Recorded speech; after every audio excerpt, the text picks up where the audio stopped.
À quoi? Ça conduit à une frénésie de l'endettement, 61% sur le PIB. C'est inadmissible pour le Sénégal.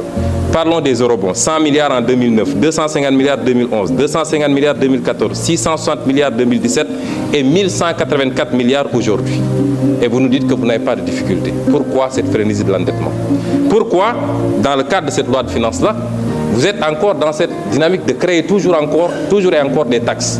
Mais si on examine les 3 taxes que vous créez, prenons la première, la taxe spéciale du secteur des télécommunications. Elle vient remplacer une autre taxe de la même nature qui a été votée ici il n'y a même pas un an, en 2017.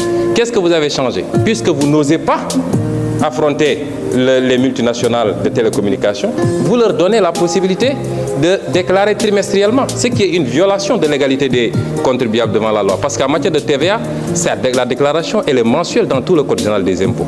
Vous avez reculé parce que les entreprises de télécom avaient dit qu'ils ne paieront pas.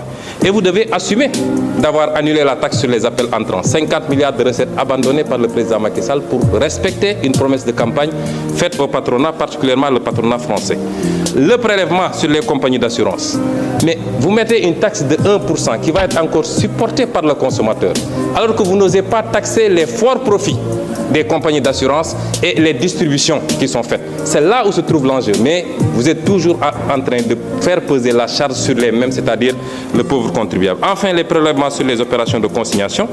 Monsieur le ministre, nous savons que ce prélèvement est taillé sur mesure pour la société de droit suisse qui s'appelle Adax Énergie, qui fait l'objet aujourd'hui d'un redressement de 100 milliards fraude fiscale sur ces opérations-là. Et nous suivons de très près l'arbitrage qui est sur votre table, parce que nous savons que cette loi, elle est taillée sur mesure pour cette société.